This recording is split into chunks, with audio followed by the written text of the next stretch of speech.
Well, that was a little sloppy, but kind of went how I expected. Superfan postgame right now.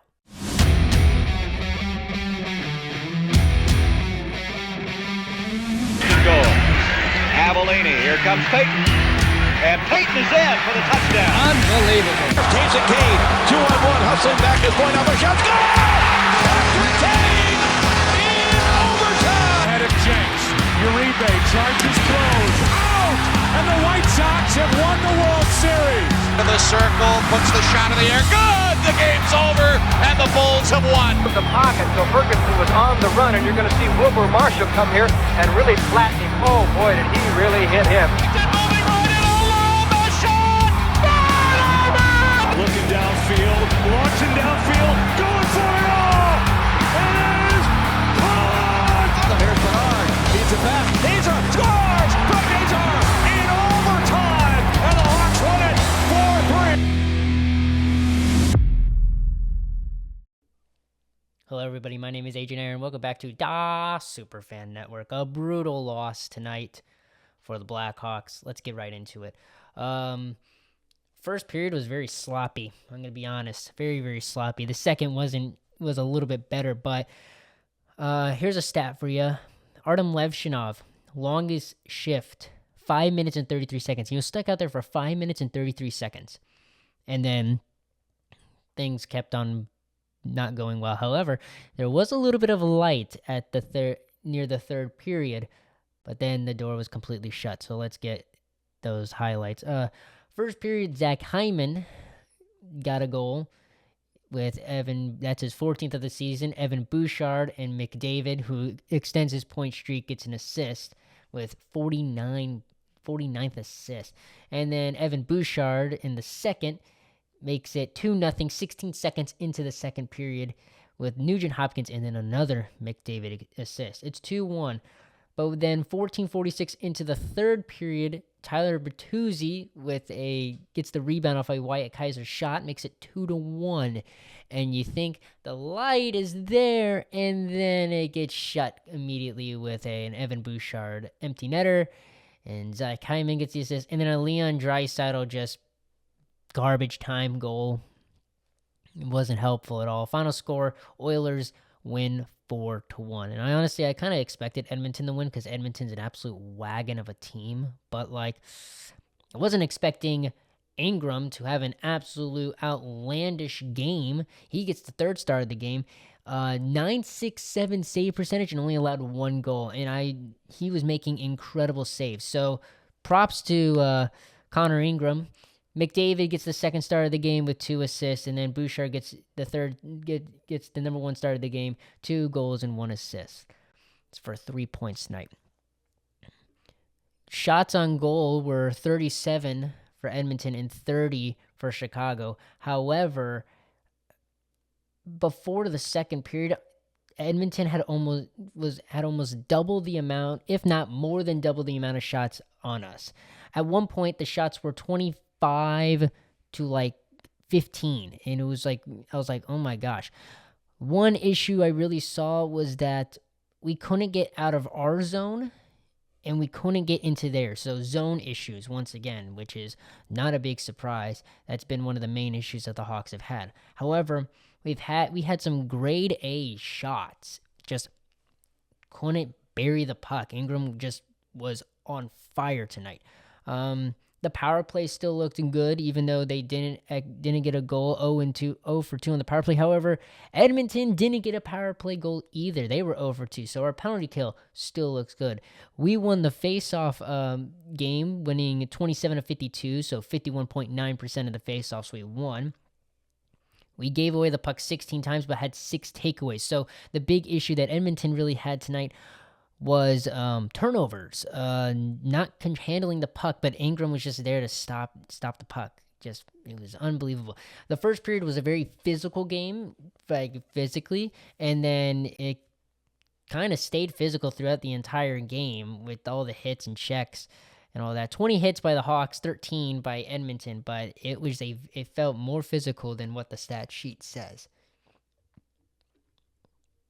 Time for the fourth star of the game. This is someone that I think shined and should have gotten one of the 3 stars, but through the circumstances, they didn't. I think Spencer Knight, even though allowing 4 goals tonight, he still had some stellar grade A chances. This game could have been like 7-1.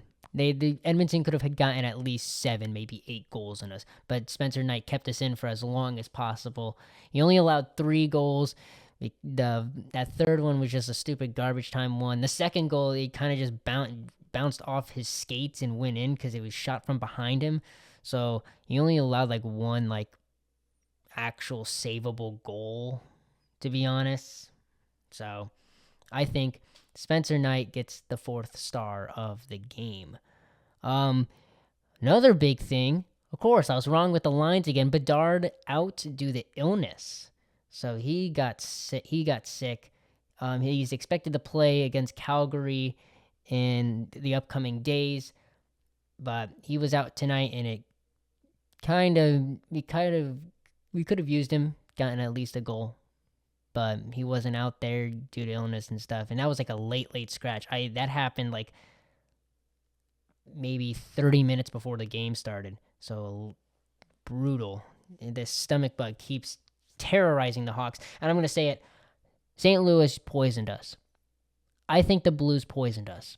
There's no other explanation. We beat the Blues 7-3 because we can just beat the Blues, like beat the living crap out of the Blues, and then all of a sudden, all of our players start getting sick.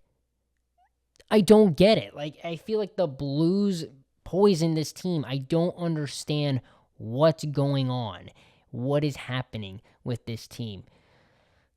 But another loss. Hawks fall to 19-20 and 7. And we're still looking for that 20th win. Hopefully that 20th win comes soon, because my expectations for this team was 30 wins.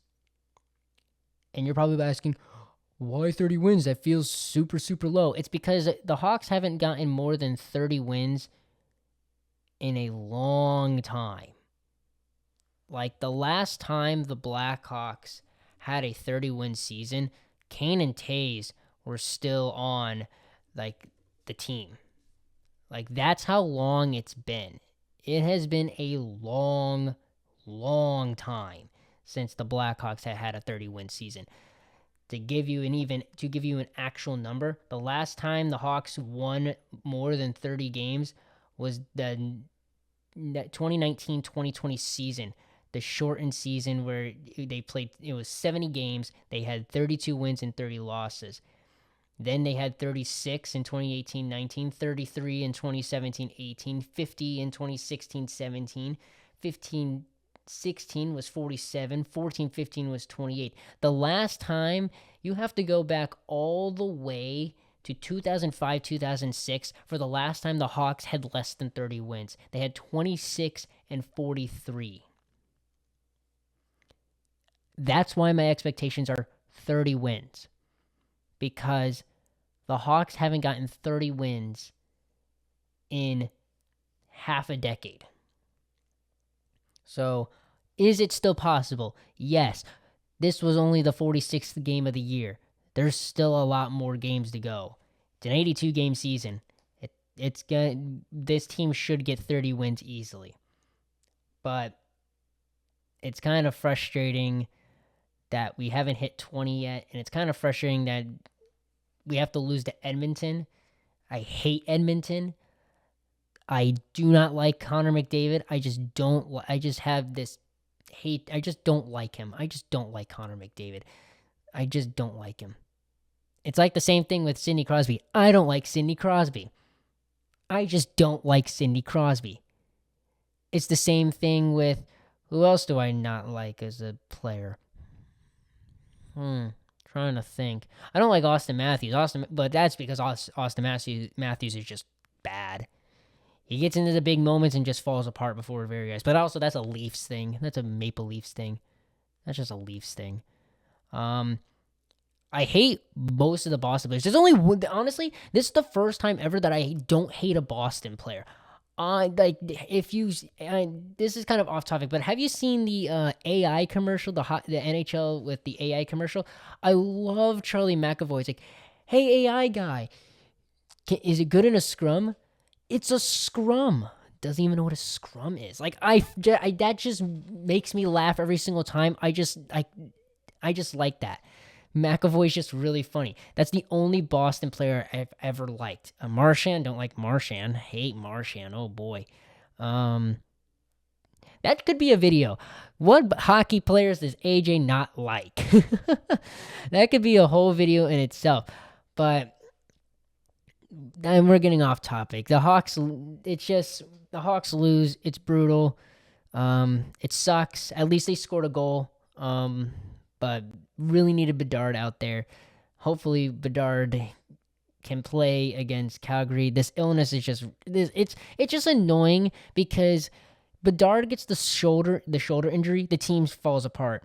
Then Bedard comes back, and then this illness comes out of nowhere, and then the team is just on limbo of, ooh, are they healthy? Are they not? What's going on? And it's just getting frustrating. I'm like, come on, can this team just get healthy? We're just getting bad luck. It's ridiculous. It's like, this guy's sick. These 4 guys are sick. This guy's now sick. Apparently, Comesso and the guy that backed up Comesso in that Nashville game, they're now sick.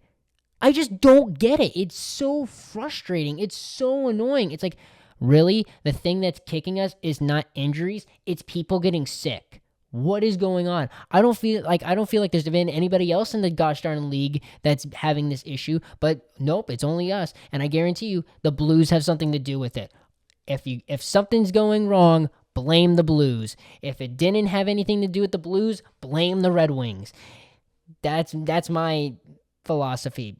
But like, it's just getting annoying. It's frustrating. It's just it's like, all right, Bedard's back. We're like, basically our roster's almost back, except Nazar still got that jaw injury. And oh, wait a minute, hold on. 30 minutes before the game, and Bedard is out. Why? Illness? Kill me. Like, this is ridiculous. Like, this is so annoying every time. Like, it's been like this for the past 5 days. It's like, this guy's sick. Now this guy's sick. Now this guy's sick. And it's like, when does it stop? When does it end? Can we finally be healthy again? Like, the season was going so well, and now it's like in limbo of, is this going to be a good season or a bad season? Do I expect playoffs? No, I don't expect playoffs. Playoffs would be insane, but I think playoffs would be nice, but I don't think we'll make playoffs. I think playoffs next year. Playoffs next year is my guarantee. We'll be in the playoffs next year, but this illness just needs to stop. It's just getting annoying. Hopefully, we'll get all of our guys back like I thought we would with this Edmonton game, but the good thing is the Hawks have 2 days off, so hopefully everybody can get back going and feeling well, because we have a game against another Canadian team. The Hawks play the Flames same time, 8:30 p.m. Eastern in Chicago, the second of this 4-game homestand. The Flames are 19-22-4 as of right now. The time I'm recording this, they're 19-22-4. Hopefully the Hawks can get a win on them and get back to 500, get that 20th win, and then kind of propel themselves for Saturday when they got to play Boston on the chapters night, by the way, which is going to be awesome. I'm going to be watching that, but chapters night against Boston on Saturday. And you know that one's going to be kind of like the Edmonton game. They're 25-19-2 at the moment. They're an absolute wagon. Again, we just got to go through some wagon. And in the end, the homestand, like we get like 1-2 days off, 3 days off. The next time we play is, I don't know, next Thursday. Play at Carolina. Where's the one game? Hold on. I'm missing a game somewhere.